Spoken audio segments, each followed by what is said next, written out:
Les presento a Noelia Banrel, que es profesora de filosofía, se egresó en el año 2010. Actualmente se encuentra redactando su tesis de licenciatura, que se titula La utopía como metáfora del deseo, hacia el topos antropológico de la utopía a través de la filosofía de Paul Ricoeur, con la dirección de la doctora Marisa Mosso. La verdad que el tema está buenísimo, así que espero que disfruten la charla. Bueno, primero gracias por invitarme. Como alumna nunca me había animado a hablar, así que este empujoncito viene muy bien.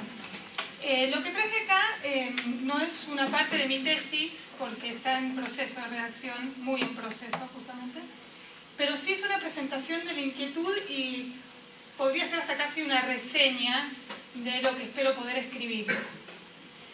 Mi inquietud era que tras la declaración de muerte de las utopías, ¿qué posibilidad le queda a ese concepto, no?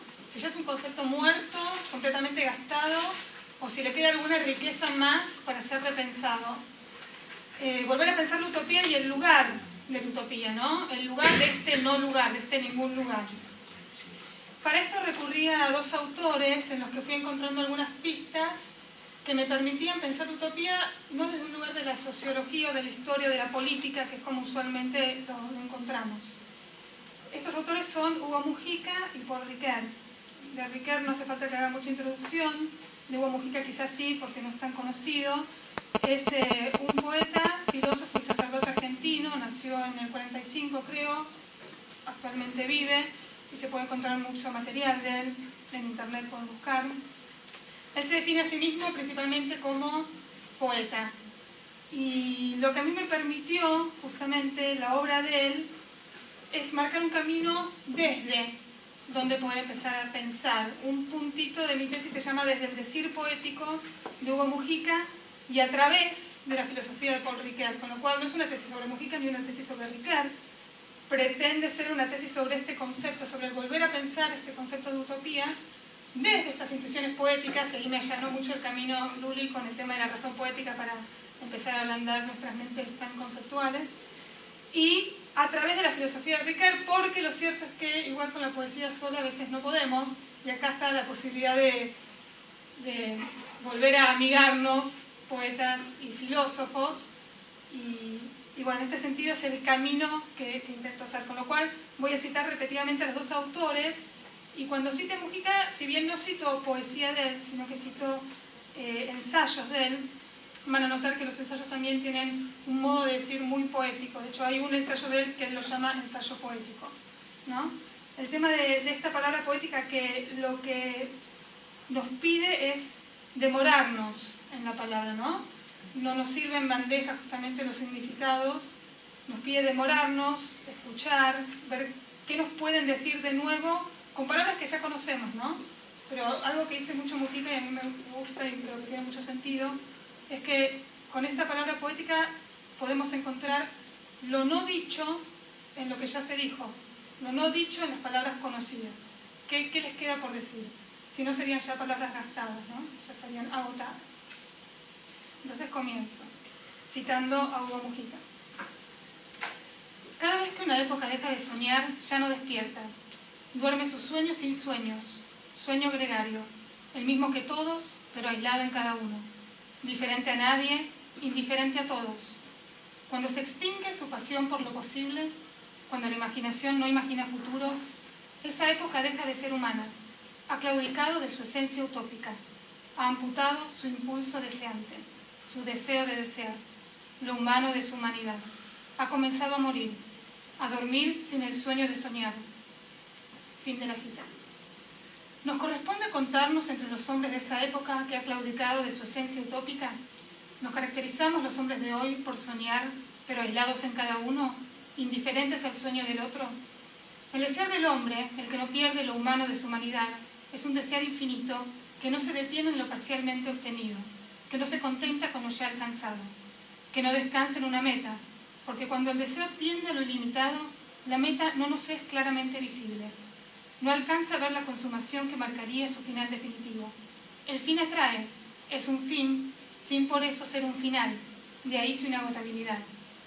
En la Ética Nicómaco, Aristóteles dice, cito, No debemos creer que, con relación a la que ha de ser regla de la vida humana, el conocimiento de este fin último tiene que ser de la mayor importancia y que a la manera de los arqueros que apuntan a un blanco bien señalado, ¿estaremos entonces en mejor situación para cumplir nuestro deber? Aristóteles caracteriza ese fin como un blanco al cual el hombre, siendo el arquero, debe apuntar. Hugo Mujica toma esta caracterización, pero para el poeta, el hombre no será el arquero, el hombre es flecha de su arco, y más precisamente, el hombre es flecha en la niebla, que este es un título de un ensayo de él. El fin lo imaginamos sin verlo, y aunque se nos figure como uno, el trayecto nos abre múltiples posibilidades. Así nos dirigimos a él, como en la niebla, y cuando nos atrae auténticamente, nos arriesgamos aunque no podamos ver con perfecta nitidez por dónde caminamos, porque sabemos que aquellos bienes que valen el riesgo son justamente los que no vienen con garantía. Cito a Mujica: que se vague en lo abierto, se dibuje rancias en un desierto, no garantiza que haya una tierra prometida. Dice, eso sí, que se está en marcha. Dice también, y es más aún, que uno regala huellas, que añade estrías. El mundo es siempre de la edad y a la medida de quien lo invoca. Ni en la realidad tiene tamaño definitivo, ni el mundo es algo agotado o acabado, ni la realidad ni el hombre. Fin de la cita. Pero en nuestra época, que ha amputado su impulso deseante, nos deja varados en la niebla. Cuesta creer que detrás de ese espesor blanco hay un final feliz. Cuesta confiar en el deseo de infinitud. Y esta aparente resignación es comprensible y hasta esperable. ¿Qué razón sensata tenemos hoy para creer en utopías? Nuestra cultura, dominada por la racionalidad científico-técnica, tiende a desechar todo lo que cae bajo el título de irrealizable, indemostrable, no comprobable y por lo tanto inútil.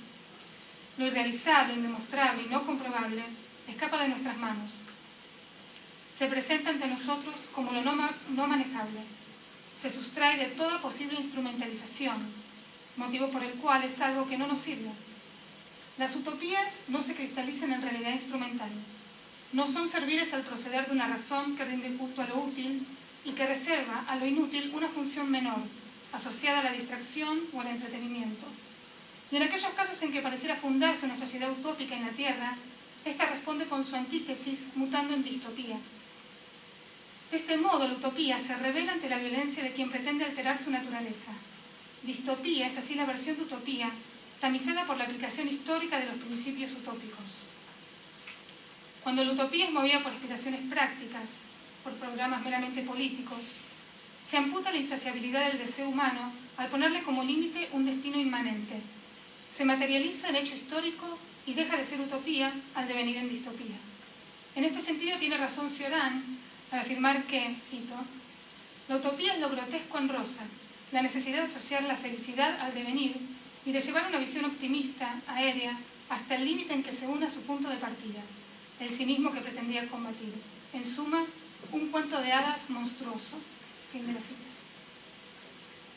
Ya dijimos adiós a los sueños de una razón omnipotente, nos reímos del optimismo iluminista y hasta lo acusamos de ingenuo. Descreemos del proyecto moderno inspirado en la idea de progreso, incluso nos asustan algunos de sus resultados. Asistimos al fin de la historia. El proyecto de la modernidad dio todo lo que podía dar de sí. Nos resta en todo caso sacarle el mayor provecho que podamos, pero ya sabemos que no podemos pedirle la instauración de un paraíso en la tierra. Fin de las utopías, final de la historia, fracaso de los proyectos o consumación de todo lo posible. Fines que solo pueden concebirse como tales si damos por muerto también el deseo que pudo haberlos impulsado cuando aquello a lo que aspiraban aún se vislumbraba como realizable. Muerto el deseo y muerta la posibilidad de lo deseado, pareciera que no podemos al día de hoy soñar con utopías, ni discutir en torno a un proyecto utópico sin caer bajo sospecha de ingenuidad o de peligrosidad. Si asumimos esto, el deseo del hombre de hoy solo podría extenderse a lo fácticamente probable y el alcance de su deseo no irá más allá de los objetos de los cuales puede contar con garantía de accesibilidad, o bien se rebajará todo objeto de deseo al ámbito del consumo. Podría objetarse que el hombre de hoy tampoco puede acallar su deseo de infinito, dado que el mismo es inherente a su naturaleza humana. Pero una visión posmoderna responderá que este deseo de infinito no es realmente tal. Si en el hombre posmoderno persiste este deseo, será más bien, como señala Baudrillard, una simulación del mismo. Tras las múltiples liberaciones impulsadas por la modernidad, liberación política, liberación sexual, liberación de las fuerzas productivas y de las destructivas, liberación de la mujer, del niño, de las pulsiones inconscientes, del arte, nos hemos quedado en el vacío, sin tener nada más por hacer ni esperar. Cito a Baudrillard. ¿Qué hacer entonces? Es el estado de simulación, aquel en el que solo podemos refrenar todos los libretos porque ya han sido representados, real o virtualmente.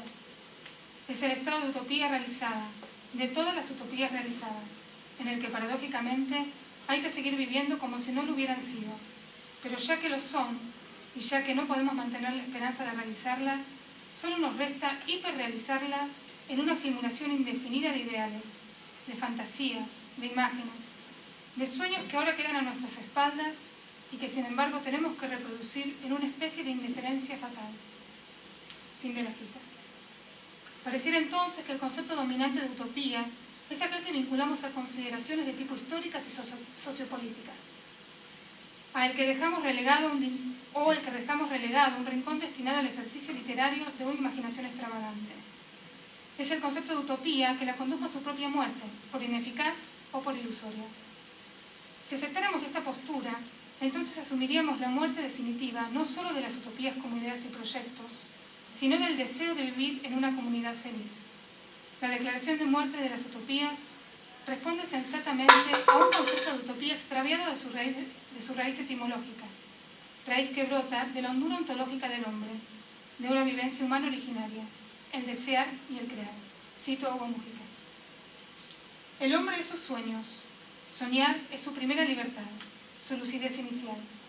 Antes que político, racional o dotado de lenguaje, el hombre es erótico, engendra, crea. Contiene en sí esta posibilidad creadora, futura, como la suprema altura de su propia significación. El hombre es infinitamente más que lo que es todo lo que puede ser, es su inagotabilidad. Es lo que es, más su nada, más que ser. La imaginación no conoce lo que existe, conoce lo que crea. Es toda producción, es vitalidad. El hombre no está nunca enteramente en el hombre. Imagina ser lo que no es, porque no puede ser solo lo que es. El ser humano es vísperas de sí. Habita más en lo que desea y espera que donde es y llegó. Constituye su presente no solo recogiendo su pasado, sino y sobre todo acogiendo imaginaria pero constitutivamente el futuro. Fin de la cita.